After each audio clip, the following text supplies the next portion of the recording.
स्वातंत्र्य दिनानिमित्त मुख्यमंत्री फडणवीस यांनी मंत्रालयात ध्वजारोहण केलंय। दरम्यान त्यांनी शेतकऱ्यांसाठी अनेक घोषणा देखील केल्या। तर मुख्यमंत्री सौर कृषी प्रकल्प डिसेंबर 2026 पर्यंत पूर्ण होणार असून यानंतर महाराष्ट्र हे देशातील पहिलं राज्य असेल जिथे शेतकऱ्यांना दिवसा 12 तास हरित वीज मिळेल, अशी माहिती मुख्यमंत्री फडणवीस यांनी दिली। गडचिरोली पोलिसांनी माओवादी आणि नक्षलवाद्यांपासून गडचिरोली मुक्त केलंय। यामुळे गडचिरोली आता स्टील हब म्हणून विकसित होत आहे, जिथे देशात सर्वाधिक स्टील उत्पादन होईल, असंही मुख्यमंत्री म्हणाले।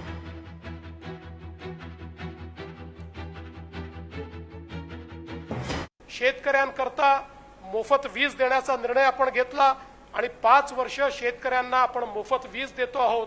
त्याचवेळी आमच्या शेतकऱ्यांना दिवसा 12 तास वीज मिळाली पाहिजे, याकरता मुख्यमंत्री सौर कृषी वाहिनी योजनेच्या अंतर्गत जगातला सगळ्यात मोठा डिस्ट्रीब्युटेड सोलरचा प्रकल्प हा महाराष्ट्रामध्ये सुरू आहे आणि 2026च्या डिसेंबरमध्ये हा प्रकल्प पूर्ण झाल्यानंतर निश्चितपणे आमच्या शेतकऱ्यांना 12 तास दिवसाची वीज मिळेल आणि त्यासोबत 100% हरित वीज देणारा महाराष्ट्र हे पहिलं राज्य या ठिकाणी तयार होईल। आज पाण्याच्या क्षेत्रामध्ये, सिंचनाच्या क्षेत्रामध्ये मोठ्या प्रमाणात काम आपण चालू केलंय।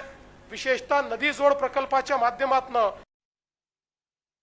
देशाचं नवीन एक प्रकारे स्टील हब म्हणून गडचिरोली तयार होत आहे आणि पुढच्या 10 वर्षामध्ये देशातली सगळ्यात मोठी स्टीलची कॅपॅसिटी ही गडचिरोलीमध्ये तयार होणार आहे। ही देखील एक अत्यंत आनंदाची गोष्ट आहे। समृद्धी महामार्ग असेल, शक्तीपीठ महामार्ग असेल, यातनं महामार्गांचं जाळं आपण तयार करतो आणि त्यासोबत 1000 लोकसंख्येपर्यंतच्या प्रत्येक गावामध्ये त्या ठिकाणी कॉन्क्रीटचा रोड नेण्याचा देखील आपण निर्णय घेतलेला आहे आणि त्याचंही काम आपण लवकरच सुरू करतो। बंधू भगिनींनो, ही विकासाची गाथा अशाच प्रकारे पुढे जात राहणार आहे आणि आमचा विश्वास आहे की भारताच्या विकासाच्या गाथेमध्ये महाराष्ट्र हा सर्वात मोठा सहभागी असणार आहे। लोकशाही मराठी ऐका, पहा, जागरूक रहा।